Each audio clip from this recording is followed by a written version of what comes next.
Welcome to the Scoop Road Owners Sunday night. It is the best absolute 45 minutes of our day. We are going to review Michigan State film. We're going to talk about Michigan's gambling issues that are coming up in Matt Weiss's computer. A lot of that is going to be, I think the big smoky gun at Nevadabuck pointed that out. There's an agency that's investigating that. That could get real nasty. So we're going to get into all of that, break down our players of the game, just the thoughts going forward. Obviously, Minnesota, another layup. And then we got the big dogs. We have the big blue bellies up in Ann Arbor. We're going to get into all that. Appreciate you guys always kicking it with us. It is Sunday night. We always go right between the night game or the afternoon games and the night game. So we get this little 45-minute window to talk some football with you guys. Get those super chats fired up. If you guys have a question you're dying to know, super chats are answered immediately. They stop our show and we answer the question for you. So we appreciate those as always.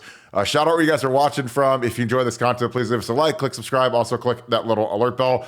Gonna get right into it. Nevada, we're gonna get into the Michigan stuff in a second, but just your initial thoughts post game. Michigan State, again, they're flaccid, terrible trash program like they've been really since that year they beat us, which was the worst loss in Ohio State history. The 2015 team that was maybe the best team in Ohio State history lost. But your thoughts after the dominating win? Again, I will say this again: Cade Stover is the toughest player in Ohio State history. He is an absolute animal. Because I know what he had done. I'm not going to talk about it, but I mean, I didn't think we'd see him till Michigan, and he's out there against a kind of a worthless opponent. But I also think you're a senior. He only has one more game left in the horseshoe, folks, and then he's done. So he strapped it up and went. So big props to him. But your thoughts, Nevada? Well, I thought it was a couple things. One, and I put this in my uncomfortable truths column, but I'm really struck by how the 2023 defense has really kind of redefined for me what great defense is about, or what great defense is in this year, because I've normally, obviously we associate it with points and with yards, and those are kind of primary metrics. But when you look at the secondary metrics, you're generally looking at things like turnovers and tackles for losses and sacks and things like that. And if you look at all those categories, Ohio State is near the bottom, not only the Big Ten, in the country in a lot of those statistics.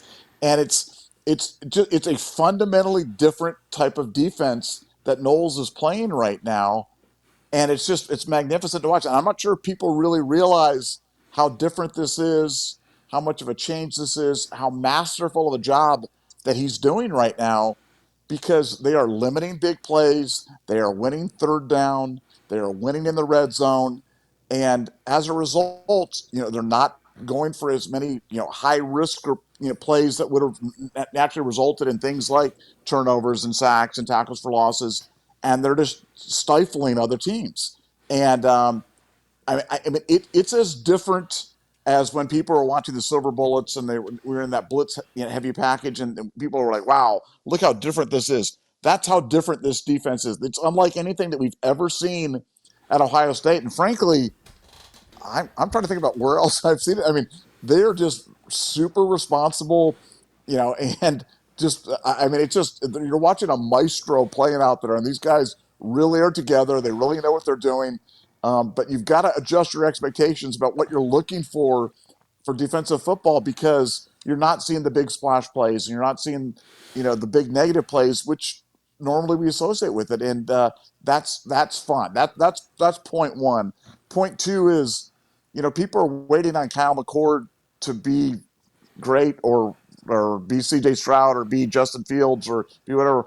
Dude, I think he's arrived. I think he's there. I mean, he's not C.J. Stroud and he's not Justin Fields, but he's a really good college quarterback. And we got to see that yesterday. I don't care who you're playing against. You put up numbers like that against air, against your kids. Those are great numbers, and he's getting better. He's been really, really good in the second half of games, and people are like, well, let's see him do it in the first half of games. Well, he was really, really good in the first half of the game. And if he plays anywhere like that down the stretch, we're going to be incredibly difficult to beat. So I am extremely bullish on Kyle McCord, and in the rewatching, it was even better. And let me tell you, I thought the first half of the game, I thought that was Ryan Day's best offensive play calling of the season. I thought it was that good. Yep. I thought he was dialed in. He knew what he wanted to do. They were doing it. And I think they had I counted one loser play in the entire first half. That's Yeah. how good Ryan Day was. So Oh. no, it was a real fun rewatch. Well, and like that's the fun thing about seeing Kyle McCord's progression is because for those of you that don't know, I know that like Ryan Day is Mr. Rosy Cheeks and mental health guy and all that stuff. He coaches the crap out of the quarterbacks. And I mean, he is like the exorcist. So if you're not playing good, it is steaming hot in that room. So when you have a couple stinker games, you know, he is not scared to tell you about it. I mean, he's a guy. And again, that's what good coaches do. They don't mince words. They're not there to be your homie. They're not your buddy. They're there to develop you. It's a lot like Urban Meyer. Like Urban Meyer, like, you know, if people saw what we did to get kids to develop, I mean, they'd probably throw us in jail. But we made kids amazing, made kids really good. And again, it's just like the military. You know, like you watch everybody wants to be saved by the Navy SEALs, but they don't want to see what the Navy SEALs have to do to become Navy SEAls. So, I mean, Kyle McCord's development is not some cosmic accident that all of a sudden he's getting really, really good. Obviously, he's more comfortable. Again, as you progress through your career, I think he was blessed. Honestly, he didn't have to play until he was a third-year sophomore, so he wasn't a true freshman. Or even CJ had to play as a redshirt freshman because we didn't really have anybody, and that's hard. That's really hard. And CJ obviously is probably, I mean, he could be in the conversation as one of the greatest players in Ohio State history, especially if he wins the NFL MVP as a rookie. He's going to be right in that top 10-ish, 5-ish, you know, the very, very best. And it's almost crazy that we never won anything with this kid, given how good he's proven to be with a notoriously bad franchise in the Houston Texans. But Kyle, again, if you're a quarterback, again, like Drew Aller, who I think is impossibly stupid by not going, I mean, Ryan Day went after him hard. You know, when Quinn Ewers reclassified, they wanted Drew Aller very badly. And Drew Aller said, nope, I'm going to go to Mike Yurcich and James Franklin. And again, you know, when you're one of these quarterbacks and you have Ryan Day calling you and offering you a scholarship, to turn that down is like, you know what? I hate money. I don't want to make any money. I don't want to do it. I want to go to Penn State, and maybe I could be Trace McSorley and be a 7th-round pick and play in the XF, USFL, or whatever. But I don't want to go work with Ryan Day, who everything he touches in the quarterback room turns into, I don't know, $30 million a year extension at the floor. That's like Justin Fields. CJ Stroud's extension in 5 years is going to be like $80 million a year. So, you know, I don't know why you turn that down unless you're just really stupid. And by the way, I talked to a big time guy at Ohio State. He called me today to say how funny it was that I was going in on James Franklin and Mike Yurcich and saying how stupid they were and how bad their play calling was and how it was an embarrassment. And if I was one of those kids on that team, I'd say, you guys, you're not even giving us a chance to win. And guess what? James Franklin must be on Buckeye Scoop because he fired Mike Yurcich today. I was like, that was like the most embarrassing. I mean, those guys actually get paid money to call that game. And I was like, you didn't even give the kids a chance against Michigan. That's why, you know, like everyone's scared of the big bad wolf Michigan. And I'm like, again, maybe I'm crazy, but I do have eyeballs and I watch every one of their games. I watch their coaches' film. I think they're good. They're not like 2021 Georgia or 2019 LSU good. I mean, they're good. And to win in Ann Arbor is the hardest thing you can do as an Ohio State football player or coach. That is exceptionally hard to do. Like maybe the best team in Ohio State history is the 1969 team. They went up there and, you know, spit the bit and lost to a team, you know, Bo's first year. So again, if you're a student of history, you know how hard it is to win in Ann Arbor. Nevada, how are you feeling at this point about the game? Because I feel better every week. I think that this team is chomping at the bit. Again, I think, you know, having 2 turds in a row, Michigan State and Minnesota, you can sit guys, rest guys, get guys right for the game. What are your thoughts on that? Well, look, I mean, we do a column every week where we put down our kind of our game predictions and our thoughts and our processes and kind of how we see the games going. And I can generally tell when I'm kind of going through it whether or not I've got a finger on the pulse of the Ohio State team. And there have been some years when I've just been off. There's been some years where it's like I thought they'd be good and they were bad. I thought they'd be bad and they were good. And you're just kind of getting whipsawed left and right. And this year I have been dialed in on the team. I feel like I've got a really good handle on the team. You know, not that it was particularly challenging, but like I think this week my score prediction was 35-3, and it turned out to be 30. I mean, I've been like almost spot on every single week. I'm telling you, we're going to win in Ann Arbor.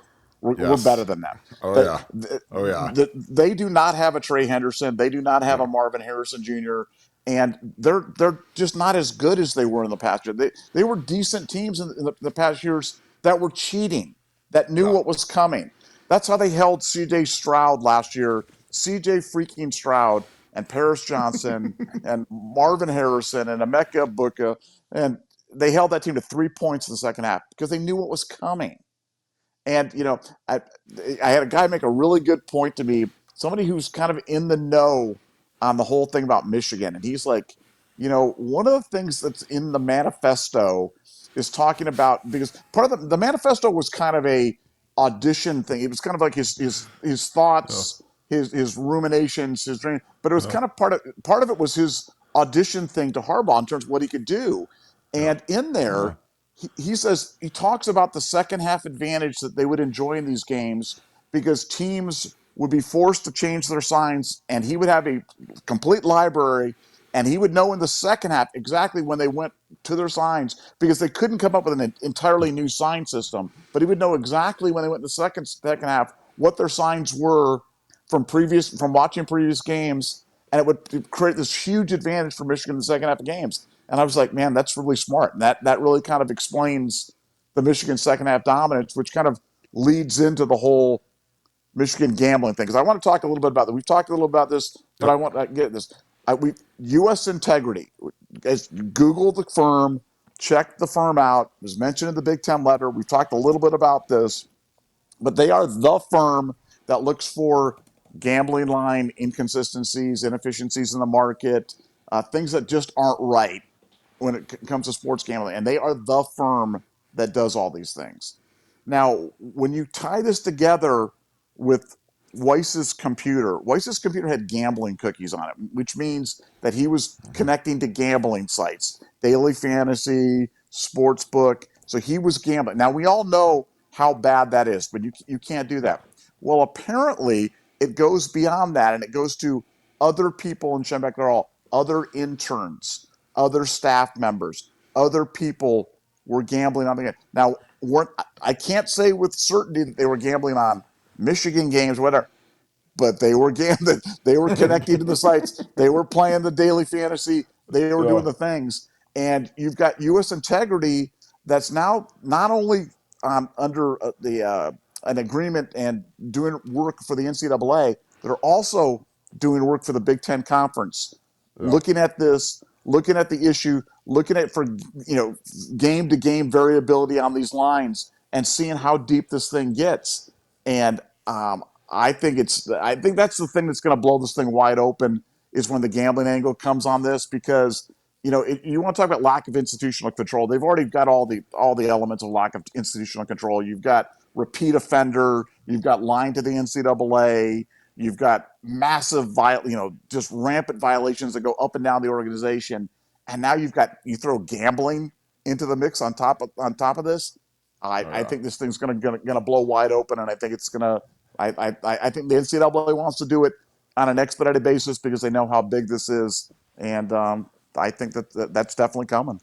Yeah, I mean, basically, it's every league in the world employs these guys. So these guys make a ton of money, and these guys also they're excellent at what they do. They have the NFL, Major League Baseball, the NBA, big. I mean, you see every MGM Grand, Caesar's Palace. I mean, basically every single entity that touches gambling employs these guys to monitor fraud.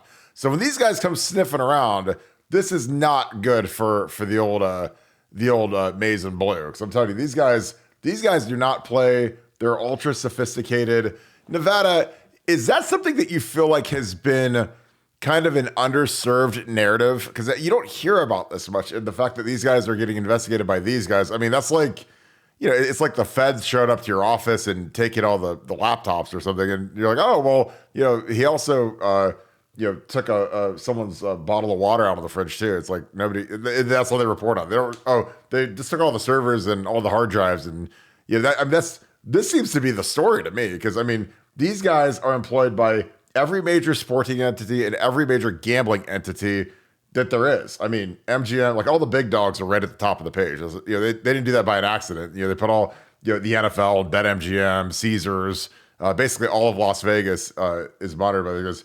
Is that an underserved narrative? Well, I mean, the Big Ten talks about it in the letter. Well, they don't talk specifically about it, but they talk around. They talk about other things that have to remain confidential. That all goes back to Weiss's computer. I mean, just think back for you guys. We're not asking to believe in crazy conspiracy theories or 10-foot aliens or Yeah. Bigfoot or whatever.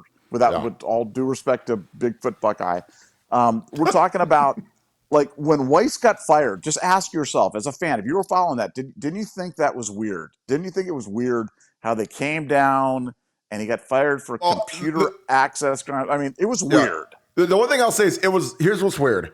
Not only did he get fired like in the dark of the night, he didn't go anywhere. Like, this is the offensive coordinator for Michigan, who won the Big Ten 2 years in a row, dominant program. Offensive coordinator gets whacked, and he didn't land as like an analyst for the Chicago Bears or a quality control coach with Alabama, or he didn't go anywhere. So that was what was weird to me because, anybody, I mean, if Charles Manson ran a really good offense and he got fired, like Nick Saban would hire him as an analyst, for the season. Because those guys, if they get fired, for one, they're getting paid for the year as long as they're not fired for cause. For two, they like to go and just learn. They like to just go and learn kind of, football. So they'll go to a program like that's why, Nick Saban's the GOAT because he's got a bullpen of guys that are out of work that'll work there for, $100,000 or whatever, 150 grand. And, they'll just learn football. And then, if one of his coordinators or a couple coordinators go, or his position coaches go on to be coordinators, then he has a bullpen of guys that already know the players, they already know the system, and he could just plug that. Like Lane Kiffin was an analyst when he got fired on the tarmac at USC. They literally he went to Bama, worked there for a year. Steve Sarkisian left and went to the Atlanta Falcons, and they just promoted Lane Kiffin, who already knew the offense and already knew the players. And that's like a seamless way to transition. Because like Nick Saban's had more staff turnover than any coach in the history of mankind, and he still keeps that thing like rocking. We got a bunch of super chats piling up, so we got to get to these, Nevada. I apologize. But no, I think it was the weirdest thing ever, the fact that he literally got fired and he didn't land anywhere. And then he just went dark. So well, you knew something. He's radioactive. I mean, he's radioactive right now. Exactly. Yeah. He's radioactive in a profession where nothing can make you radioactive. Like Steve Sarkisian got drunk at the USC pep rally, and he was working for Nick Saban as the OC like a year later. And then now he's the head coach in Texas. It's like, it's short of like shooting up an orphanage. Like you can basically always coach if you're good at it. Bobby Petrino actually just got fired at A&M too. So there goes another great one. KC, appreciate you, brother. Thank you for the 10. Great show. Better coach, Trussell or Meyer? That is probably the question I get asked the absolute most, because I know them both. They're just fantastic people, fantastic coaches. Additionally, you said Penn State should have won. Michigan couldn't protect Worthy. I agree. We match up well with that team at North. I also agree. Our defense this year versus Michigan is the difference. I think this is one of the best super chats we've ever gotten, because I mean the question is fantastic, and then I think we match up fantastic well. But Nevada, I'll let you go first. Trussell or Meyer? Meyer. If you're there, you go. Meyer. Easy. See, you put a gun to my head, man. It's got to be Meyer. And I love Jim Trussell. He's like my father. He called me on my birthday last week, left me a great voicemail, called him right back. I love Jim Trussell, but like, I've also been on the other side of the field when Urban Meyer like whooped us, beat us like a new guy in prison out in Glendale. So, and then I was lucky enough to actually work for Urban Meyer. So working for Urban Meyer was easily the hardest year of my life. And it wasn't because it was bad. It was just because we worked. I'm talking about you put your seatbelt on at 6 a.m. and you don't take it off till 6 p.m. And then I'd go to night school and get my MBA done from 6 to 10. So I was working from 6 to 10 every day, like literally 5 days a week. And then, in season, the weekends you work all weekend. Like you work until you hit that bye week, man, you're working like 100 straight days. So it is absolutely brutal, but I never had a bet. It was the best year of my life. I got my MBA done. I learned more football than I could ever dream I could learn. Again, that's part of the reason why I love doing this show, is because I worked for him and I learned so much football, so much about how to run an organization, alignment. I mean, he's literally like he's Steve Jobs, just in football gear, little football white long t-shirts that he likes to wear. So I love Coach Meyer, and also he was the first guy to offer me a scholarship. So you never forget like the guy that is the first guy to take a chance on you when you're a 16-year-old kid. But when he's at Bowling Green, he's the first guy for me. So I'd go Urban. I think we match up great. I think the defense is the difference. I think Jim Knowles, again, people, they get all obsessed with all these stupid stats and analytics. And again, Bill Belichick, who's probably the greatest coach who's ever lived, his best quote is that stats are for losers. And they are. They're absolutely for losers. The only stat I care about with defense is points allowed. That's it. We gave up 800 million yards, but if we give up 17 points a game, we're going to win every game. 14 points a game, 10 points a game, we're going to win every game. So, I don't care if we have 1 sack, 800 sacks. I mean, Jim Knowles led the nation in sacks, like 56 sacks or 57 sacks last year at Oklahoma State. What'd they win? Go look at their trophy haul. They had all them sacks. Like, did they win anything? No. So, again, I just want to play good, sophisticated defense, nice and tight. And again, with Jim Knowles and this defensive staff, they know if you want to freelance and you want to play around, you ain't gonna be seeing the field. There's some young guys are finding that out right now. There's some young guys that everyone's been dying to see, 5-star kids that are sophomores now. They're not playing at all because they like to freelance. You want to freelance with Jim Knowles, man? You're gonna be standing next to Ryan Day on the sideline eating popcorn.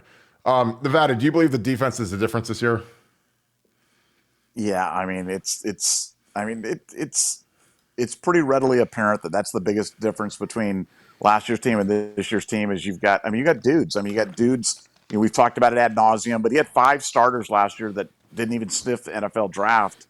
And this year, you're probably entire 2 deep will be NFL draft choices. So he's got guys, he's got experience, he's a smart dude. He learned what he needed to learn. But we're seeing a master class right now on defense. I mean, it's fun. It's fun to watch because this is a cohesive group. Not saying that they're gonna not ever give up, some drives or some points or whatever it is, but he seems to choke teams out pretty good, and that's why I think as much as I've been concerned about us against the power run, that can be stopped. You can stop it when they line up 7 guys. I mean, that's stoppable. What's to me the stuff that's much more difficult to stop is a true multiple offense, and Michigan does not present that kind of a challenge. They've got a capable running quarterback who's a decent thrower, but I mean he threw for 70 yards against Penn State. I mean they don't have any dynamic playmakers on the outside. They don't have a great tight end. Their running backs are fine. So no, but the defense has been not a surprise because we said it was going to happen and it happened. I totally agree. I don't know what to make of this one. Thank you for the 5. Bane, Jaw Poker. It's great. It's great to be a Michigan Wolverine. And then there's like little clown stuff and Go Bucks. I mean, they are rallying around this guy now, man. I mean, the president's like tweeting out bet and all this craziness. I mean, so either they're going to look really right, which I don't. I think that they're the people that say the Titanic can't be sunk. It's an unsinkable ship, and then all of a sudden hits that iceberg, man. It gets real cold. That water was real cold for those guys that thought that. But I appreciate the 5, man. D Sonny, my dude, is always on here. Appreciate you as always. You're one of the super regulars. Appreciate all your regulars. You guys are the absolute best. You guys that tune in every night. We always enjoy kicking it with you. But D Sonny, everyone needs to listen to the 11-minute mark of yesterday's show when Nevada told Michigan to enjoy the current moment, and then for 2 minutes explain why and how the end is coming. Great show. Again, it's not an accident that we're the #1 rated Ohio State podcast now, and it's because we put a lot of work into this, and we have fantastic information and fantastic sources. So, a lot of the stuff we can't go on because it's just, it's not kosher to go on some of the injury stuff, some of the inside stuff, because we want to protect the team. Because again, we want these guys to win every game. That's great for us, and I know it's great for all you guys too, because you guys love it. Nevada, again, you've been locked down on the projections and the picks this year on BuckeyeScoop.com, just how you see the games going. Anything to sway you this week? Obviously, this will be another layup against Minnesota. But you're feeling good about the Michigan game? I mean, I've watched that Penn State Michigan game twice now, and I can't see it, and I could be dead wrong, but I don't see it. Yeah, I think it would take some really weird stuff to happen to keep us from winning that game, and we've all seen games where that can happen. So you never say never, but we're better than they are, and we're a better team. We're better offensively. We're better defensively. We're not better on special teams because everybody's better than we are on special teams. But we had to waste another timeout yesterday. I'm like, it's almost like a Saturday Night Live. It's like it's punked. I keep waiting for MTV to show up with the old show Punked. But go ahead, continue. Sorry. Yeah, no, and look, I mean, it's funny. Michigan and the TRO. Michigan when they went for the TRO. Remember the whole thing? Oh, we're gonna go for the TRO. We're gonna get it. He'll be on the field. And he wasn't. And no. The court didn't even agree to see, hear the hearing. So you're going for this argument of irreparable harm, which is really at the essence of a temporary restraining order. When this coach, has been suspended now for 4 games this year, and you've won every one of the games. So it's like, if anything, Michigan should not want him to be on the sideline so they can continue their winning ways. But it doesn't seem like the court is particularly moved by their argument about irreparable harm, and certainly No. they can't believe that they're going to ultimately prevail on the thoughts, because the Big Ten bylaws are really specific. When Yeah. a penalty is administered from the joint committee, it's not appealable. Yeah. It's just what it is. It's to be promptly executed, and it's non-appealable. So if you don't like that, now, please, now this is the other thing. This is, for all you guys out there, Nevadabuck just had a birthday, and we've got Christmas right around the corner. Yeah, we do. Christmas is coming. Mine was on November 4th. Scorpios in the And house. Kirk's November 4th.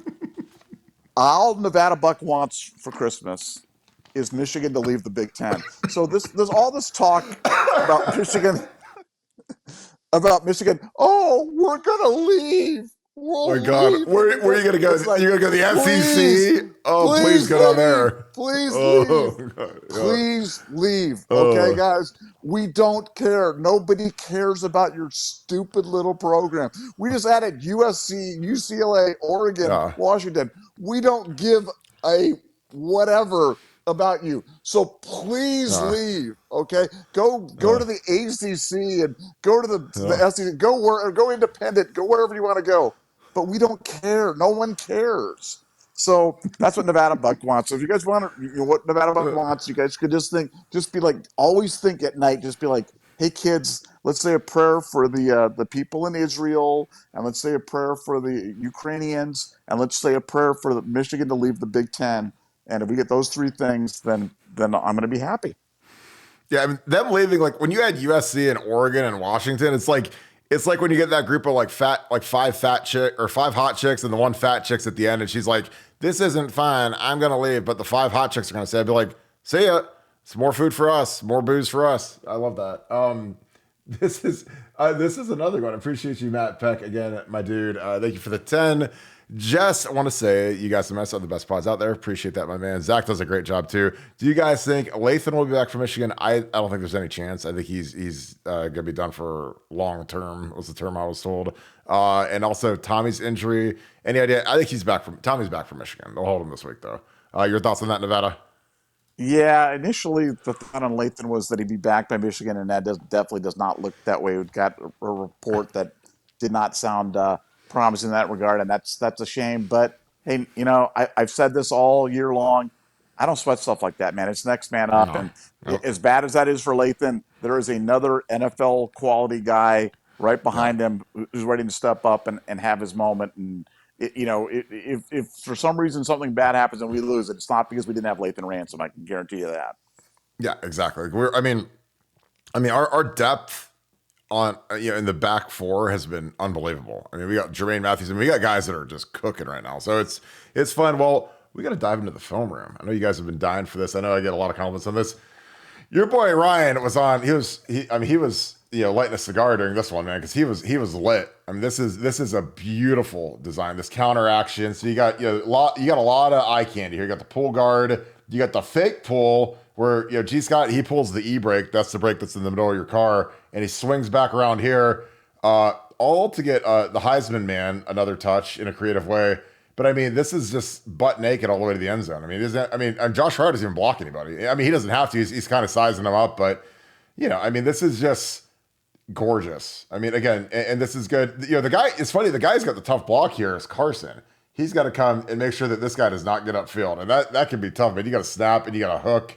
And, the good thing is that Marvin is super deep on this, but I love the action, the handoff, because this is all stuff that we already do. We ran the tight end counter last week, and I was laughing because I was like, God, I mean, G's not very good at that, because it's a tough block. I mean, dude, like, he's a tight end. I mean, how many times do you see tight ends pull in the history of football? Not very often. But here, he's fantastic. He stops on a dime, swings out here, locks down the corner. Again, it's just all good. And then Josh does a great job of leaking out here. Josh has to clear this guy. He has to get flat. This was one of my favorite plays because we used to run reverses, and this is how you do it. Then he has to climb to whatever he can find. So, the force guy is for G, and he does fantastic. He gets on him. But I mean, this is just fantastic design. And again, I think it's great to get Marvin a creative touch just because, like, I mean, those are the kind of plays that they'll show at the Heisman ceremony. Because I mean, obviously he's going to be one of the finalists and he could easily win it. But your thoughts on that play, Nevada? I thought that was unbelievable. I mean, there's about Yeah. 9 different options that you could do across that. I mean, McCord could keep off of that and then throw it Yeah. to the other wingback, coming across the formation. I mean, there's so much going on right there. But that's, something, that's the way that we should run our offense. And Yeah. I just hope, I know we practice that stuff every week. I know that we've got that stuff in our playbook. You just hope that when we get up to Ann Arbor, that Ryan just sticks with it and has the courage to stay with that stuff because, man, if we present them with looks like that, we get them not being predictable, not running to a spot, not being able to play downhill, not being able to force us into, third and long, obvious passing types of situations where they can tee off and try to get to the spot. Man, we're going to be tough to beat. And that play was beautiful. And G. Scott, I've been on him all Yeah. year long. And that was a heck of a block. I mean, Yeah. he went out there, he turned on the dime, went out there, got on that guy's face, and he made the block that made that play a walk-in. And, kudos to him. And that was beautiful. That was probably my favorite play of the night, just because it was beautiful and it was easy. And, I love stuff like that. I think if we run stuff like that, boy, we're going to be tough to beat. I mean, runs like that. It's kind of like Urban's offense at Florida when they did a lot of misdirection and they had speed everywhere. So I mean, when you take one false step the wrong way, and you get like when they used to have like Jeff Demps and Percy Harvin, the guys that were like the 4-2 guys. You take a false step, man, they're going to the crib on you. And again, I love that kind of stuff because it's hard to defend. Like when we put 7 tight ends in or whatever, you would do those big heavy packages and that's what Michigan was doing against Penn State. And they're like, oh my God, they've got 7 offensive linemen in there. I'm like, dude, I would give anything to be able to go against that. Because that means like when they put, 1 eligible guy and 6 guys that are in numbers from 50 to 79, those guys can't literally in college football, they're ineligible. Like in the NFL, you can report as eligible and you can be number 79 and catch a touchdown. You can't do that when you're on the line in college. If you're off the line, you can leak out and they can throw you a lateral. But that's it. We got some more super chats. AZ King, my dude, I appreciate you. You're always in here kicking it. The UM send off gif. I love it. I appreciate you, brother. You're in here all the time too. So we appreciate that. Let's grind through a few more of these. We'll get some more plays. Vince, how likely is this is a great question.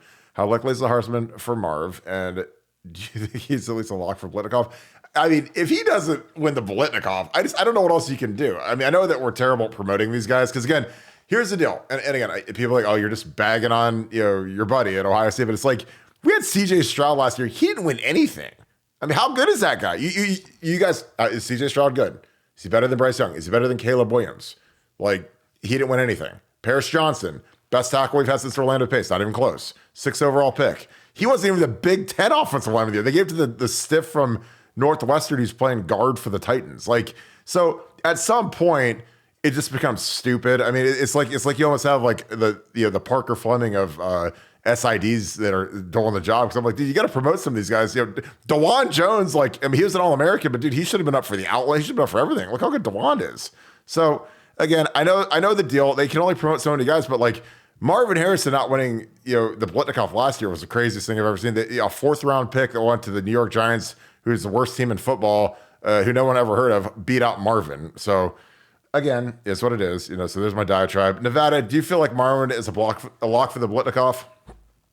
Well, he's got to win the Blitnikoff, and I mean, you look at the odds. The gambling boards really like him as a. So I think if we win out, he wins the Heisman. I'll just say that. Yeah. If we win out, he wins the Heisman. I think he'll get it over Bo Nix. He'll get it over Penix. The greatest player on the number 1 team in the country will just be irresistible to the people. And it's not, again, it's not like wide receivers haven't won before. I mean, Devontae Smith, now I know his numbers were obscene. And Marvin's aren't that, but I mean, Marvin's a force of nature. He's clearly the most dominant player in all of college football, and he should win the Heisman Trophy this year. So win out, and I think we've got another Heisman winner. Yeah, and again, I think statistics are obviously important. Everyone's going to compare across the board, but the type of coverage, I mean, Marvin is getting, I mean, they're putting him in a vice. I mean, the teams do not want Marvin to beat you, especially when you lose a Mecca. So then, the other guy is Julian Fleming, who's, a guy that is probably a late round draft pick at best, maybe an undrafted guy. So they're going to do everything they can to stop Marvin Harrison. So Marvin's going to deal with that. But It honestly reminds me of the year. I looked it up. I don't know if it was in '04 or '05. It might have been. I think it was '04. The Fitzgerald year or '03. It was one of those years in there where Fitzgerald was the best player in the world, ended up being a first ballot Hall of Famer, and they gave the Heisman to Jason White from Oklahoma. And I think that was the year that they got absolutely crushed by USC. In the national championship, so that might have been '04. It was like 55 to like 10 or something down at the Orange Bowl. But it's like that. Like, I mean, to me, like with the Heisman, everyone says, oh, it's a quarterback award, whatever. But, I think that if you have the chance to lock up a guy whose floor is, like 7-8 time Pro Bowler and his ceiling is, first ballot Hall of Famer, like I'd rather have that guy in the association than Bo Nix, who's going to be playing for the Winnipeg Blue Bombers next year. Nevada, I've thought about this sometimes. I talk to you about this. Is it interesting to you that the last 2 years and this year, the Heisman Trophy will be determined by the Ohio State Michigan game? If you think about it, if CJ wins that 2 years ago, then he wins it last year, he's a 2-time Heisman winner. And then this year with Marvin, if we beat Michigan, he's undefeated. Because then, we'll play whoever. I don't even know who's out of the West because I don't care. But do you think it's interesting that it's come down to that the last 3 years? Oh, and he's on mute.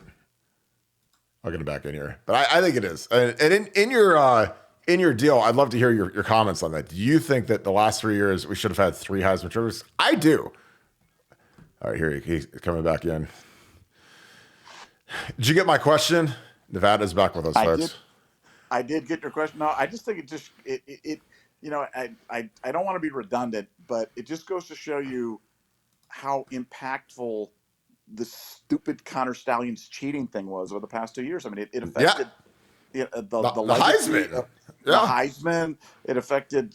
I mean, it affected so much, and it was for the Michigan fans to kind of come off with like they're the aggrieved party now. That they're the victims. They're really the ones. It's like, my God, you guys stole so much from so many people, and now you're caught, and now you're having to pay a tiny little price, and you're complaining about it. It's just like, be happy, because I'm telling you, it's going to get worse for you. It is going to get worse for you. So right now, you're going to look back on this as the good old days. So you better enjoy every minute of this, even including Harbaugh, the TRO, the national disgrace. This is as good as it gets for you guys right now. Yeah. So just enjoy your moment right now, because it's going to get worse. It's going to get worse, and you're going to have to put away all your gear.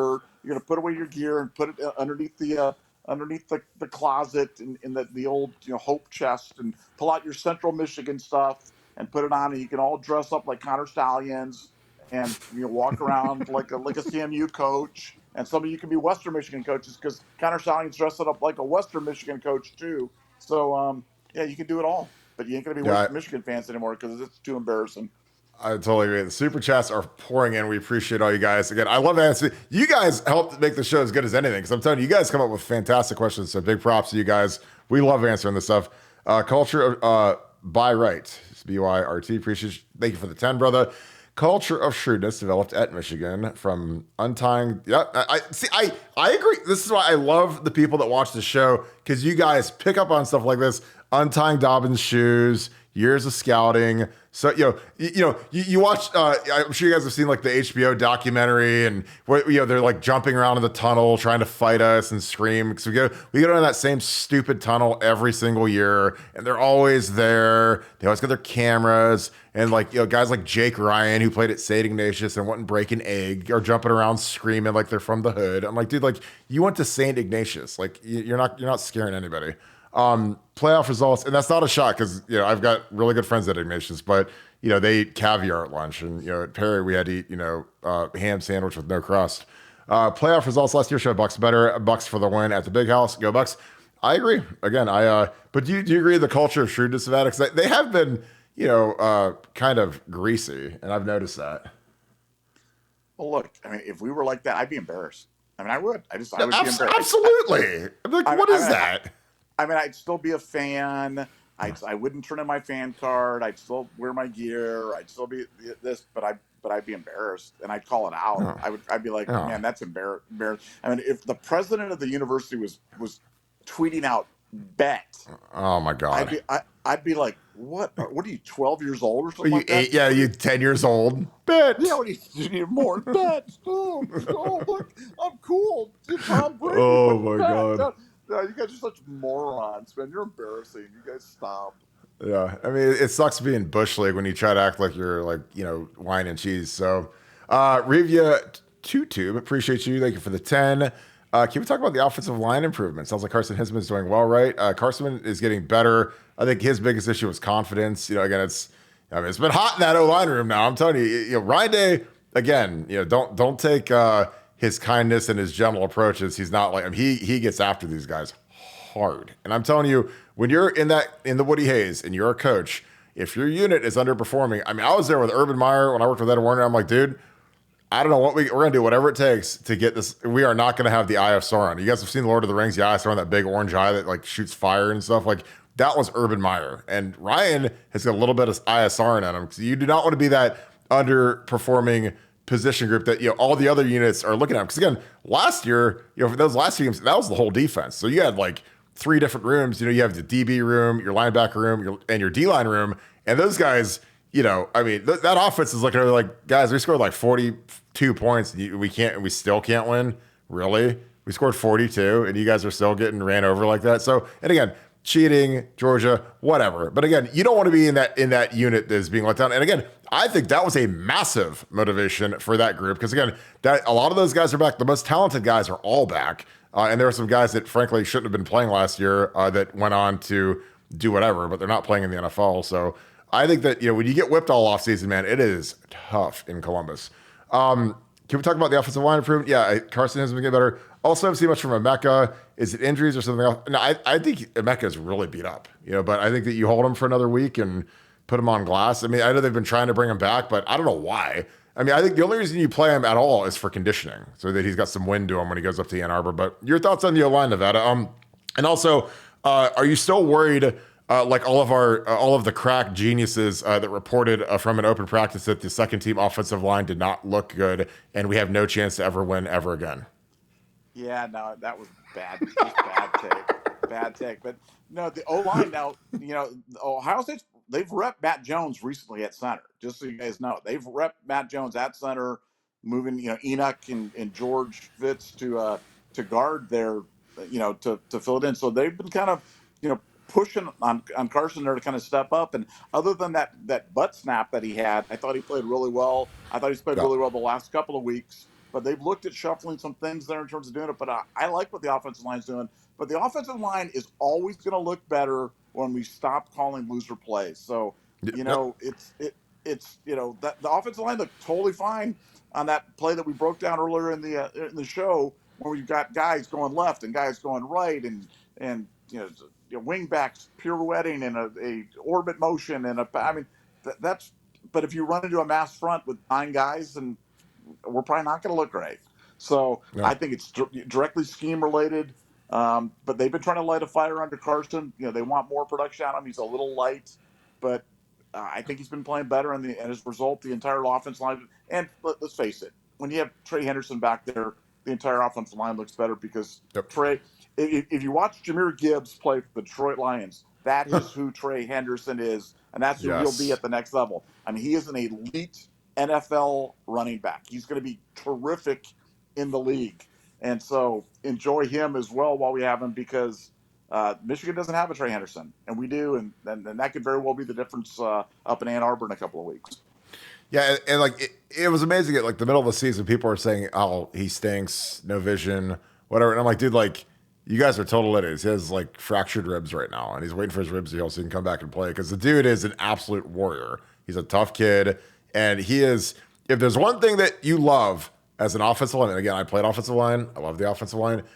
The one thing I love as an offensive lineman is a great elite tailback like Maurice Claret, Beanie Wells, Antonio Pittman, Ezekiel Elliott, because those guys make you look so good. Because again, they don't need, you don't need to knock guys back 12 yards for those guys to get yardage. Those guys, they find a sliver, and guys like Ezekiel, man, they hit the jets, and they're going to the crib, And so Beanie was like that. again, I blocked for other guys, and then I blocked for Beanie, and it's like, give me Beanie, give me Antonio Pittman. I talked to Maurice Clarett a lot, and like I was like, dude, I would have loved to block for you because he was an absolute monster back there. His freshman year, obviously won the national championship. Shelby, appreciate you, brother. If you have a question, let me know. Thank you for the 5. David Pinteric, our dude, appreciate you, brother. As always, David Pinteric, the first subscriber to BuckeyeScoop.com, which, again, if you guys want the best inside information, you guys love this podcast, this podcast is an hour every day. Buckeye Scoop is 24 hours a day like this, except we're on there constantly. New information, new nuggets. Bill Greene's on there doing recruiting stuff. I don't know how you cannot be on it because it is an absolute blast. I spent all day on it. Taterbuck, appreciate you, brother. You've been in here a lot. Thank you so much. Do you think Ryan Day is going to spot? Oh, absolutely. Ryan Day, again, this is the weird part about Ryan Day and our crap promotions group that we have at Ohio State is that Ryan does everything he can to win these guys awards, but you have to promote them. You have to promote these guys. You have to, like Orlando Pace, I'm going to find the photo of the pancake magnet. Steve Snap, who's the greatest SID that's ever lived for my book, he made little pancake. And Steve Snap didn't have YouTube. He didn't have an entire 20-person camera crew, creative team putting out slick highlight videos. Steve Snap had to do it basically in the Stone Age. And he came up with these little pancake magnets. He sent them to every Heisman voter.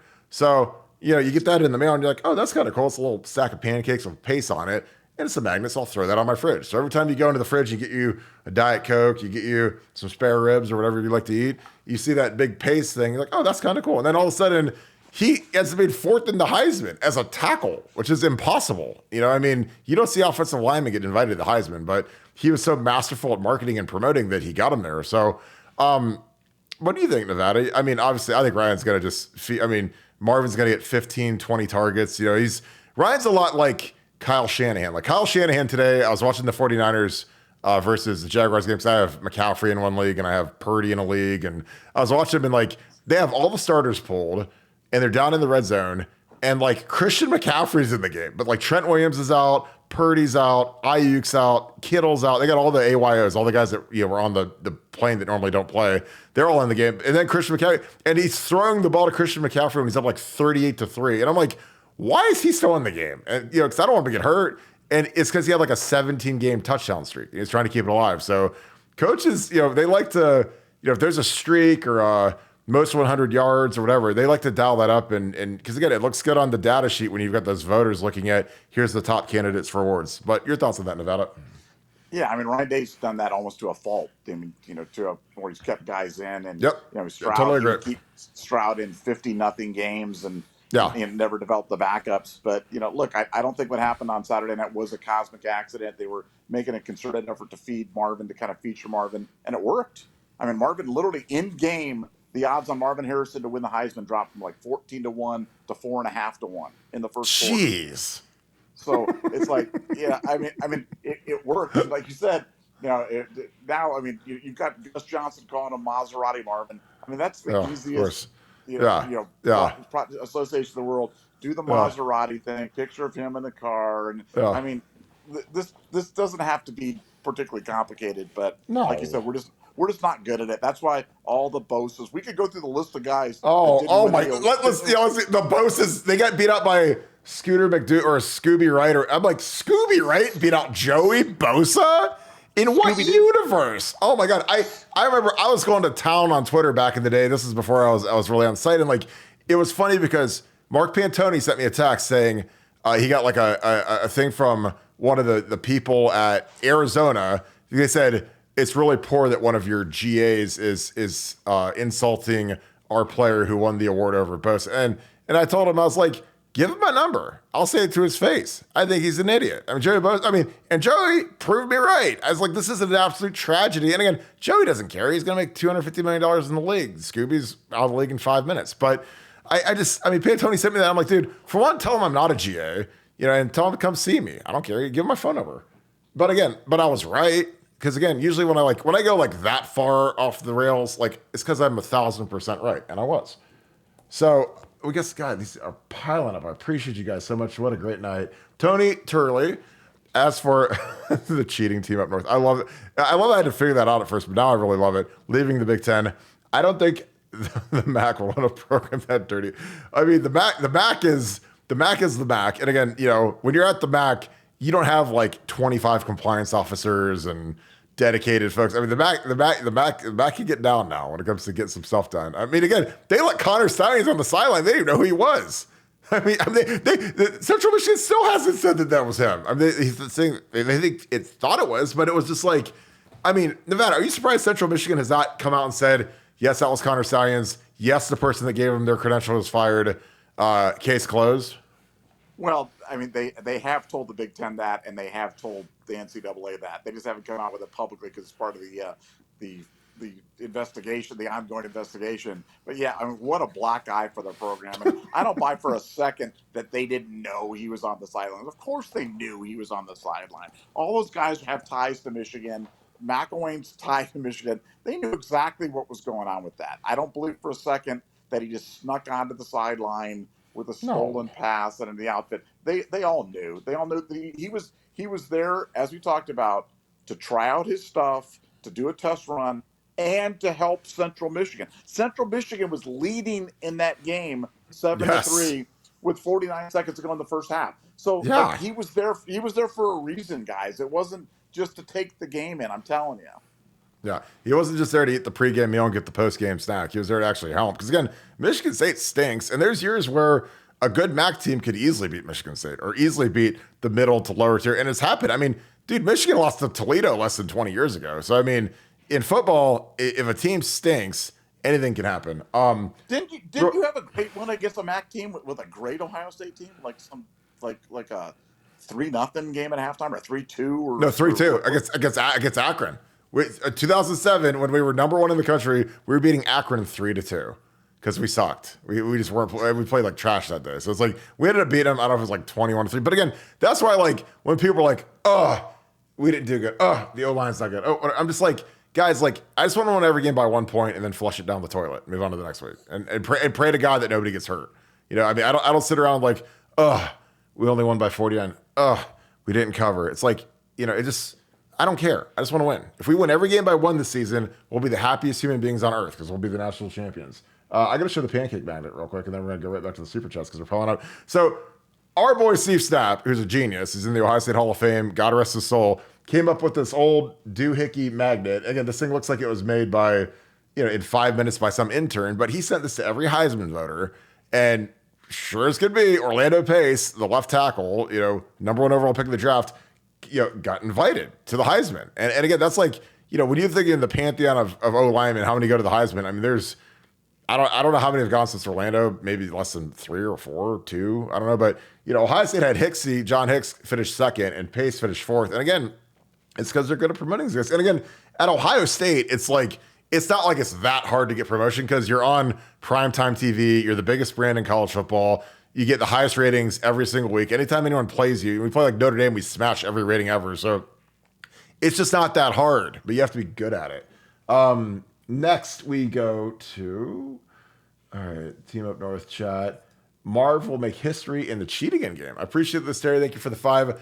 I think he could, man. I think he's the X factor every week, but man, I like the matchups, man. I love Marvin in that game. I think about the great receivers. I think about Santonio Holmes up there in 05. Some of the plays he made, little Teddy. Marvin's got a shot to do that. Your thoughts on that, Nevada? Yeah, no, I mean, look, it's so hard to defend because, like you said, you want to take away Marvin Harrison, but if you really commit to taking away Marvin Harrison, then you got to contend with Trey Henderson and other guys out there. So defenses are really perplexed because, you can't play with 13, 14 guys out there. You only can have 11. You can't double team everybody. And at some point, you're going to identify Marvin on an island against somebody, and he can cook those Michigan defensive backs because those guys, they're not elite. They don't have Sauce Gardner back there. They don't have Revis Island. You know what I'm saying? Like that. No. They're just guys, and Marvin can cook guys. No, I totally agree.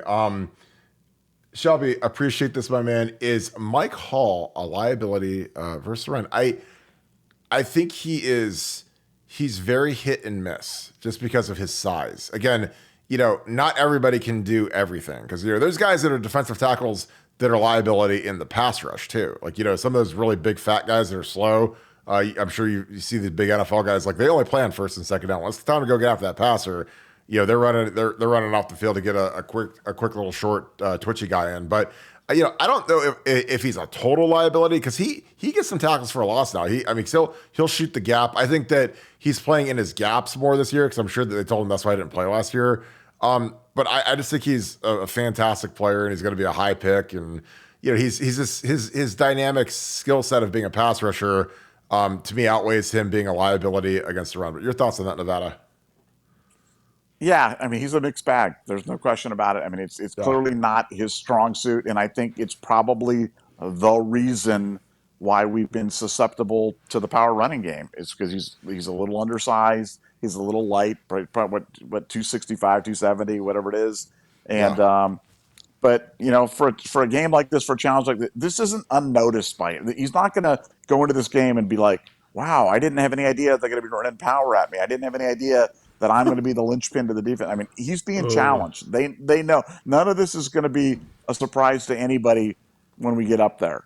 And Yeah. I just have confidence that they'll be able to deal with that, to address with play to the guy's strengths, and to take away the things that Michigan wants to do and make them try to do the things that they don't want to do. And I think that's always the secret to great defense. Yeah, I totally agree. Tom Gumbar, appreciate you. Thank you for the 5, brother. Kirk Penn State was running the ball with some success between the tackles today. I agree, they were. And their interior is vastly inferior to what we got. Because Matt Jones has been killing it this year. He'll probably be first team All Big Ten. Donnie's playing better. Carson's only a second-year guy, so it's not like I'm down on him, but he's just young. I mean, sometimes, as you get a little bit older, get some grown man strengths, he's got to go live in that squat rack and get that lower body developed, because he's got to push guys around a little bit more. How do you think Hinsman will fare, and can Trey have a big game?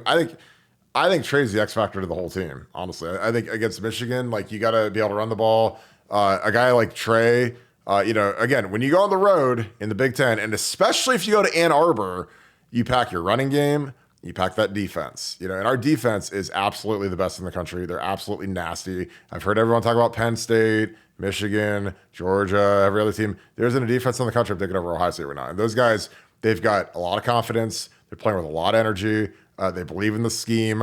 And again, they've got the least talked about thing that they have a ton of in spades is leadership. Like, they have guys like Tommy Eichenberg. They've got Josh Proctor, who's playing All-American level safety. Josh Proctor is one of my favorite Buckeyes of all time, because he's the only Buckeye in the universe that would, get done like last year, get benched after one quarter, never play again, and stay for a 6th year in the era of the portal. And he is absolutely balling. So, he's a guy, the Michigan does that run game. Proc's the guy that could be an eraser back there, because he has zero fear of anything. Your thoughts, Nevada, running it in between the tackles? I think we could do it. Oh yeah, I mean, I thought Penn State was having a lot of success with that, and again, they don't have the guys that we have, and they don't have the the elite talent and the elite breakaway ability that we have at running back. And so no, I think Michigan can definitely be had, and it's just going to come down to Ryan just having the confidence and being that fearless play caller that we know that. Well, look, we saw it in the Georgia game last year. I mean, he let it all hang out against Georgia, and that was beautiful to watch. You just got to do it. Just trust it. Trust the game plan. Go out there, let it all hang out. I think we're going to be just fine. No, I totally agree with you. Mike Jarrett, thank you for the 5. Appreciate you, brother. Sick of the SEC, ESPN promoting average turds for Heisman. I totally agree. Look like one of the bigs, Desmond the Cheetah. Desmond is the dumbest human being on TV. I mean, he is just. And again, I have no idea why he's on there. I mean, he is so impossibly bad. His predictions are so bad. It's like he doesn't study anything. He just shows up and he smiles and he says dumb stuff. I mean, I can't even watch ESPN because they don't have a single notable person. Like, they got rid of David Pollock, who's actually really good, and to turn it into the circus with McAfee. And again, McAfee is a money-making machine. I get it. The circus is in town. But he does bring eyeballs. It's because you never know what he's going to do or say, or if he's going to be shirtless or doing the rebel yell or whatever. But Desmond Howard is impossibly stupid, and I have no idea why he's on any sort of TV. All this was problems. Yeah, well, that's the funny thing is, like, these Michigan guys, they're so, like, despondent that I think that the only way they can stick together is just rally and say, "Oh, we didn't cheat. Oh, we didn't cheat." Like, and I'm like, guys, like, this is gonna get really bad for you guys. This is like, I mean, right now, like, if you're, you know, if you're trying to defend Michigan, it's like defending like Jeffrey Epstein at this point. It's just so obvious what was going on, how bad it was. But if you're a lunatic, like their fan base is, then it is what it is. Your thoughts on that, Nevada? Yeah, I just look. They've obviously kind of gone in with this. We're the aggrieved party. We're the victims. Everybody's mean and they're bullying us and they don't understand us and they don't appreciate us. And for Michigan fans, that resonates with them. They if you think about the kind of person who is a Michigan fan, that kind of victim mentality really plays to them really well. They live for that stuff. That's not just a Michigan football thing. That's a life thing. That's how they live their life. And so this for them, this is Purina cat chow for all these guys out there. They're like, oh my God, this is the greatest thing. We're just lapping it up right now. Just like, oh, this is Oh awesome. my god. Oh yeah, we're the victims. And you know what we're gonna do? We're gonna leave the conference. We're gonna leave the conference Oh, now. please leave. Please That'd be the leave. greatest Please thing leave. ever. Please leave. Go to the SEC and go play Georgia and Bama. You guys would be beat No, to death every they're week. not. They're not even talking about going there. That's the thing. Even in their fantasies, they don't go to the No, SEC. They're like, no. we'll go to the ACC. It's like, oh yeah, Uh, okay, good. go Go to ahead. the Go play NC go to the. State. No, they need to go to the AAC or something like that. Go to one of those. Go Uh, play Connecticut or something like that. oh my god, it's so stupid. Yeah, I remember this like yesterday. Appy State. We beat Youngstown State that day. They played Appy State. So it was like when we started playing 1AA schools, and Appy State beat them. I'll never forget. I was in the press conference post game because back then, like, it was the captains and Tress were the first guys up at the mic after every game, and we're in there watching this. And the beat, the beat. It's funny because like the beat writers are all kind of fanboys. Like, it's kind of what they are. And it was very like funny because like as Did you say fat boys? You said fat no. boys. Some of them are, but they're fanboys. So it's like Okay. we're watching that game, and I thought you said fat boys. oh, they're not gonna like me. I don't know what I'm ever gonna do with myself. But anyways, like, we're watching that, and man, when that kick got blocked, because Sean Crable doesn't know how to like defend. He doesn't know how to play the wing, and I coached the wing, and it was like he was asleep, at the switch, and Corey Lynch darted through there and blocked that thing. That place erupted, and actually, I frankly thought it was kind of cool because I was like, man, these guys actually really like us. They're they root for us a little bit, until we do something bad, and then they just crucify us. But whatever. But no, that was one of the worst losses ever. But I mean, Appy State back in the day, they were monsters in 1AA. They were like Alabama, like 10 years ago. I mean, they were juggernauts. So you can say what you want about like playing in Appy State, but I don't want to play those guys. Like, when they were that like that, I don't want to play those guys. No way. Because when you play a team like that, that's usually the best team in their conference, maybe the best team in 1AA. So they're like national champions. They're a veteran. They had Armani Edwards, who's fantastic. Was a second round pick in the NFL. Like, normally when you're scheduling a cupcake, you ain't trying to play no second round pick that can run a 4.3, but they did, and they paid the price for it. Another super chat. Jeremy G, appreciate you, brother. Just tuned in. You guys, Mr. Sports, are the most educational, entertaining channels. Appreciate that. As well as, again, we work really hard to try to make people smarter, and we try to break stuff down, make it easy, have fun. Love the questions are always like fantastic because you help us be better at this by tuning in and commenting and giving us questions, because then we know what you guys want. So that's what we try to give you guys in spades. So we appreciate that. PSU had an offense with a pulse. They went Bucks 31-16. I agree. I mean, I just think, the offensive coordinator literally got fired with like 2 days to go, or 2 games to go, or whatever it is. I mean, their season's over. I know they got some worthless bowl game they'll go to, but like, I was watching that and I was like, that guy makes $1 million to call the swinging gate. For one, I don't know why they go for 2 there. I thought, I know analytics are like everyone's like favorite thing in the world. Oh, run analytics. But it's like, if I want to go get a sandwich in my kitchen, the analytical people will say, well, jump out of your window because that's faster than taking the stairs. And I'd be like, well, I'm going to break my leg probably, but at least I get to the ground faster. But the analytics aren't always right. I know everyone's obsessed with them, but it was stupid. But your thoughts on that? Does Penn State win if they have an offense, Nevada? Well, so much to break down there. First, going for 2 in that situation. I'm talking about the first time that they went for 2 early in the Yeah. game. dumb. Yeah. Never chase Dumb. points. Don't chase points. The only time to chase points is when you feel like there's only going to be a limited number of scores in the remaining, like 1 Yes. or 2. You're trying to get to a prime number. To chase points in the first half, dumb.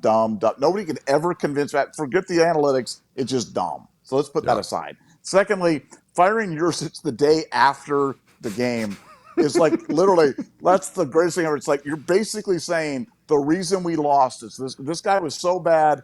I can't wait till the end of the year. I can't wait till the Bulls. He's got to be gone now. He was that bad. And you know what? Franklin, fire yourself, man. Yes. You're the one. You're the problem, James. You're the common He's also denominator. 2. Go for 2. You're the one that you do all the stuff, but then you blame this poor jamoke that goes out there as the offensive coordinator. But Franklin, you're a joke, man. You're terrible. You've beaten one top 5 team in 15 tries, and that was that stupid game where you guys cheated and pulled the guy and blocked the extra point or the field goal rather, and beat Ohio State. And it's just, that saved your job, which frankly has been good for Ohio State. Because look, all this stuff's been good for Ohio State. Him still being there is great because Penn State's permanently mediocre. Mm-hmm. Him losing this weekend to Michigan, guys, Ohio State fans, that was better for us. It was better for us. It was. Yeah, it opens up the possibility that a number 1 Ohio State team, if you lose a close game up at Ann Arbor, you ain't falling past 4. No. You're not going to fall to 5. You'll stay in the top 4, and you'll go to the playoff, and you'll have a chip in a chair. And an Ohio State team in the playoff, as we saw last year, is a very dangerous proposition. So what happened this weekend, we wanted it to happen. So we really owe a thing of thanks to James Franklin for being so ass, my dude, because you were. And thank you. Thank you, James, on behalf of all of Ohio State fans. I totally agree. Spook Jr., this is a great one. $5. Thank you so much, brother. Can Daylight at all hang out with McCord against the team up north like he did with Stroud against Georgia? I mean, dude, you guys know where I stand on the quarterback run. It's that fourth dimension in the offense where all of a sudden, Kyler Murray's back today, and magically, when they need it the most, they need to convert and get a field goal. He scrambles to get a first down for 13 yards. They kick the field goal. They win the game. Like, it happens every single week. Like, if you guys want to remember one thing I say all the time, look how hard it is to defend a quarterback that runs. Now, again, this is not, Urban Meyer, Tim Tebow, run, QB power in the A gap, get the quarterback killed. It is not that. But if it is there, and they're double teaming Marvin, and they're in man coverage, and they get their back against you, and there's a lot of green grass in front of you, and you can run and go get a big chunk of it, go get 8 yards, make it 2nd and 2. Make it 2nd and 1. Convert on it. Again, if you guys want to see the greatest scrambling in Ohio State history, go watch Troy Smith in the second half of the 05 Michigan game up there. He saved us countless times. He had the greatest scramble in Ohio State. I mean, he was running to the sticks. Lamar Woodley, who's the best end that's played in Michigan, but he was better than Hutchinson for my money. I mean, he was really good. Had him dead to rights at an angle, and it was amazing. Troy just stopped. And Lamar Woodley goes flying past him into the sideline, and then Troy takes 2 steps and walks out of bounds past the marker. So, again, we don't win any of the Michigan games, especially in 04, 05 without Troy's legs. But what do you think? You think McCord will open it up and run a little bit? I hope so. I mean, look, frankly, the only thing that scares me about McCarthy is his legs, not his arm. That's for sure. Oh, yeah. And when Michigan needs a big play, almost undoubtedly what they're going to do is they're going to run McCarthy. They'll run, the quarterback run.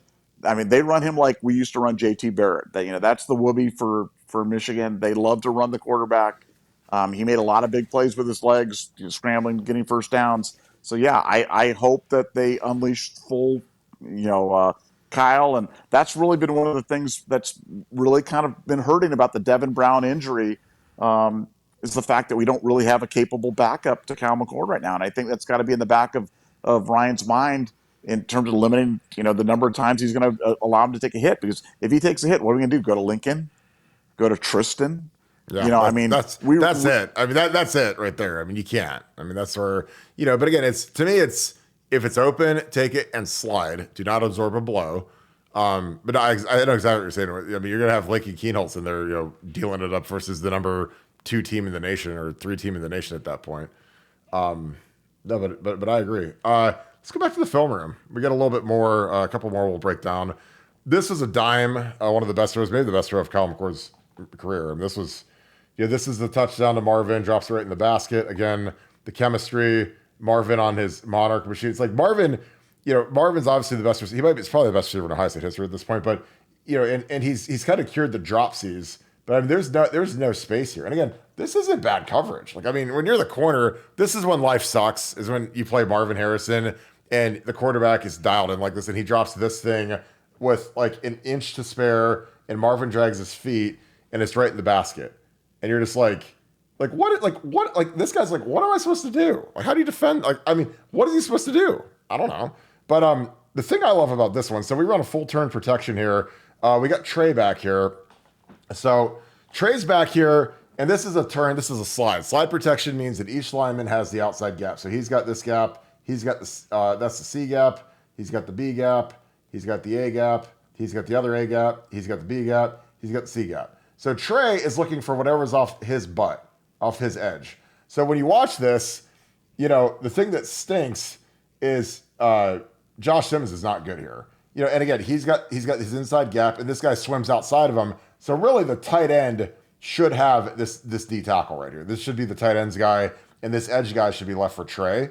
But instead, Trey, and this is something that when you're an NFL team, you evaluate how good are they in pass pro? How good is this guy in pass pro when you've got a guy making $300 million at quarterback, and you've got monsters coming off the edge, and you got to block him with a back. So Trey has to step up, and he stones a big fat D tackle. I mean, this is squat rack. This is in the gym, explosive power, stones him.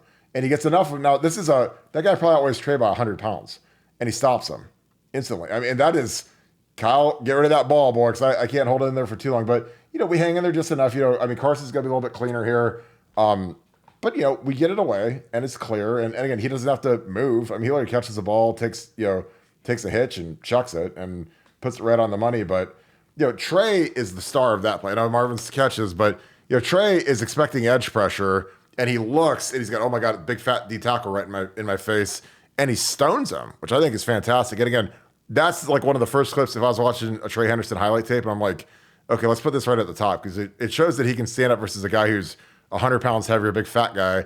Because you never put a tailback on a D tackle. That is a mismatch. It's kind of like putting him on like a really, really heavy D end, like when Joey Bosa was 275, 280. Like, I mean, you don't want to put a back on that guy. You want to put him on the outside linebacker, or if there's a safety, or if there's a lighter defensive end. But you don't want to put him on a D tackle or a heavy D end, because he's going to get ran over. But your thoughts on that play, Nevada? Well, I mean, like you said, probably the best. I mean, that's like a JT Barrett throw against Michigan State back in, I think it was 15 or whatever. I mean, that was just a beautifully thrown. I mean, absolutely perfect. Nobody could throw the ball better than that.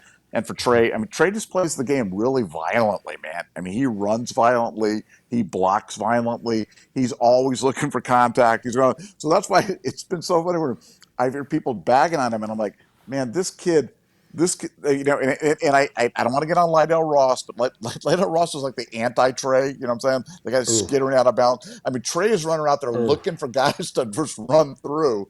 And you would think that Ohio State fans would just love a guy like this. They would just be like, oh my God, this is our guy.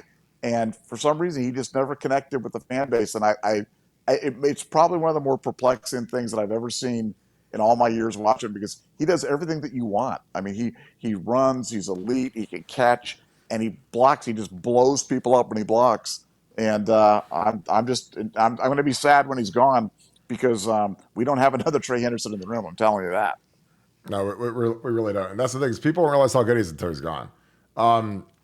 Duncan Watt, appreciate you, brother. This is amazing. I love you guys. We love you guys too, man. We appreciate all you guys that tune in. Again, this is fun for Nevada. Like, when we do this, I mean, we talk all day, but I'm like, we can't wait to, we're texting back and forth ideas for the podcast, what we need to talk about. Let's break down some plays. But we love doing this. We really appreciate you guys when you guys show us love like that. Thank you for the 10. You're my only go-to Buckeye coverage. Again, if you're a member of BuckeyeScoop.com, I mean, we're on that thing 24 hours a day. So it's like we're always on the grind on that. So if you guys aren't members, it's a great Christmas present. I'm just telling you, it's around the season. You guys don't need any more ties. You guys don't need any more air fryers. Get BuckeyeScoop.com. But when you say Trey has vision, I think you don't know the meaning of the term. Plow the road for him, and he's great. See, I disagree, just because I lived in the world of guys that, I mean, I've played with running backs that don't have vision. I've played with running backs that have fantastic vision. I mean, the guy that was the best I've seen at reading the power play was Maurice. I mean, when Maurice Collette ran, I mean, and I actually sat and watched Craig. Craig was watching film one day when I was a freshman, and I sat and watched with Craig Krenzel, like, and he just talked about how this guy could see everything, and like he could see things because it's not just seeing what is happening like at that millisecond. It's like what's kind of about to happen in like the next nanoseconds that go by. Because you got to like read big 300-pound dudes double teaming a front side guy, and what's the matchup like on the backside? Are we going to launch that guy? Is he a light guy? And Maurice would see that stuff, man. And plus also it has a little bit to do with your pass pro, but it's mostly it's mostly interior run stuff. Like you don't need a lot of vision to run outside zone, but you're running that interior stuff where it's murky and dark and nasty. Like that's where you have to know when to roll it back, cut it to the backside, keep it front side. I think Trey's got great vision, honestly, and I welcome if you feel different, but again, I think that is he the best ever? No, I mean that's Maurice, Ezekiel, those guys, but I think he's better than a lot of these guys. I mean, because the contrary, and I don't like to bang on Master T just because Master's like one of the nicest kids of all time, one of the greatest teammates of all time. But like Master literally had no vision. He ran with his eyes closed, and he would run up the backs of guys, and Carlos Hyde was like that earlier in his career too. He would just run up the backs of guys. But Nevada, your thoughts on that? Well, I mean, again, I think it's way better than people think. I think that Trey. I mean, look, he's going to be a high draft point. He'll be the first running back taken in the college draft this year. He'll go on to the NFL. He'll be an uber productive back. If he gets in the right system, he'll be an elite uber productive back. So vision's one of those things that beauty's in the eye of the beholder, and people can say what they want and say what I just to me, it's so obvious that this guy is really one of the keys that everything picks up when he's in there, and everything slows down when he's not. No. That's all I really have to know about his vision or about his anticipation. But I think he's elite across the board in every possible way that you'd want a running back to be elite. Do I wish that he had been healthy and never been injured? Yeah, but he plays violently. He plays a violent position, and he plays it violently. And when that happens, those guys sometimes get hurt. But he's not hurt now, and I'm enjoying every minute of it. I mean, like my favorite running back to watch on film, Adrian Peterson. I mean, he was as violent of a runner as ever existed, and like he got hurt. You get hurt sometimes. But like when a guy runs like that, I mean, you never saw Adrian Peterson take a play off. I mean, that guy, he'd be at practice throwing a Copenhagen and just run through people's faces. I mean, he's dropping the shoulder, took care of himself. I mean, like those are the kind of guys. And Trey like when I saw Trey as a freshman drop the shoulder and run a dude over, despite being like more of a speed back, I was just like, I'm in love. I love the physicality. Don't ever lose it. Don't ever cower or protect yourself. Because the one thing about football is you can't protect yourself. As soon as you try to protect yourself, you're going to get hurt. Unless you're a quarterback and you can slide, but otherwise you just got to go play ball. Hey, Meadows, appreciate you, my man, for the 2. Do you think Devin Brown is good to go for that team up north? I think he will be. Again, he's in a boot, working along, but I think he'll be good. I think there's going to be a lot of guys working to get back. And that's the benefit to the way the schedule sets up with Michigan State and Minnesota is you can hold guys. I don't know if I'd even played Cade, but I'm sure Cade, you got to remember when you're Cade Stover and you have 2 shots left in the horseshoe ever to play, you're going to try to get that second to last one in because their next game on Saturday is senior day. They're never going to play the horseshoe again, which it's sad and melodramatic and whatever, but it just kind of is what it is. Your thoughts on that, Nevada? Will Devin Brown be good to go for that team up north?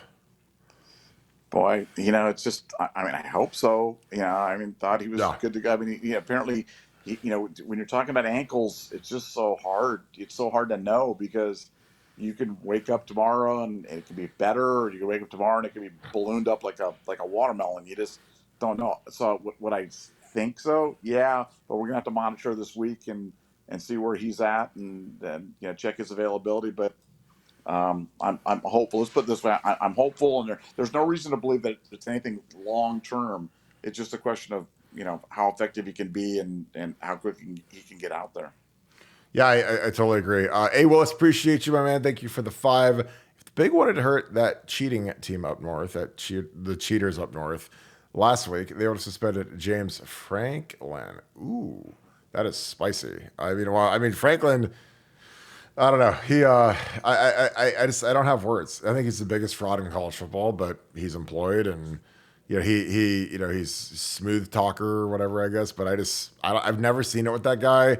Penn State, I think, is not a sleeping giant because there's not great talent in Pennsylvania anymore, and it's not a big national brand. They kind of they were way better. When I was there, they kind of had a little renaissance. But in the mid '90s, like '94, that Penn State team was as good as any team's ever played. In 2000, like that 99 season when they had Arrington and Courtney Brown and those guys, they were legit.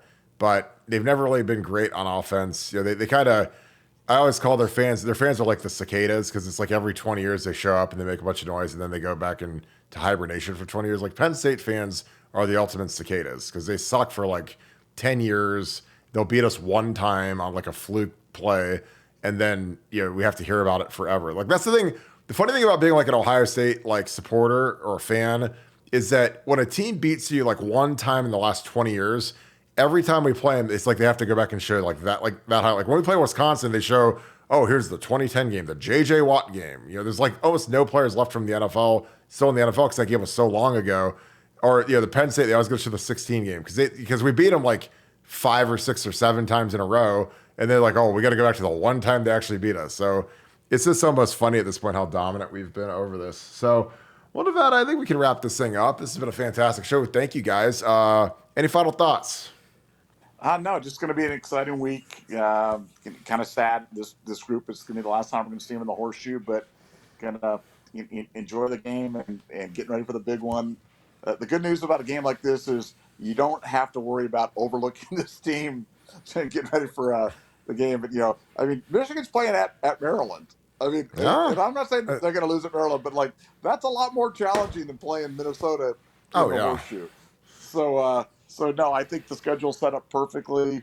If you bet over 10.5 wins in the regular season, go to the window and cash your ticket and good on you. But I think I expect a big effort out of Ohio State this week. I think they're going to roll much like they rolled Michigan State and similar games, similar results, and on to Michigan.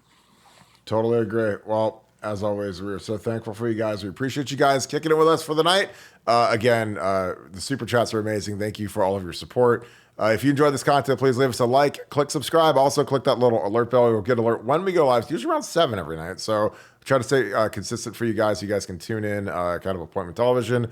We always try to do it leading into Monday Night Football, so it'll be right around that time.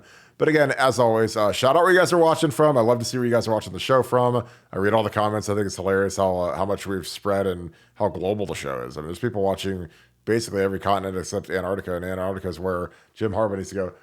This is I got another super chat as I'm closing this thing down. Ronald, I'm not going to get out of here without answering your question. Thank you for the 5. I think the biggest story is that the money Siren used to raise that's weird. I think that was like a way to funnel money. Because again, I don't believe anything that this kid said. Like when he said that the tickets were $15 and or $15,000 for like 60 games. I'm like, dude, like you can't even sit in the worst seats in the stadium at Ohio State and at that capacity and that frequency. So I think that this was there's going to be some donors that are going to get named that were doling out money to fund this operation. That is where it's going to get real hairy, and I'm excited to see that. So. But as always, we thank you guys so much. If you guys really enjoy this, join BuckeyeScoop.com. Again, if you are the biggest Buckeye fan in the world and you're not on BuckeyeScoop.com, it's like watching television without having, a 4K TV at this point. It's really, really a nice apparatus to enhance your Ohio State football enjoying experience. We have a great crowd. I see a ton of people that are Buckeye Scoop members at the games. It's always great when they show love. So I appreciate you guys. I'd love for you guys to join the Scoop family. Again, it is always cracking on there. So with that being said, as always, thank you, Buckeye Nation, and thank you, Buckeye Scoop family. Talk to you guys tomorrow. Go Bucks.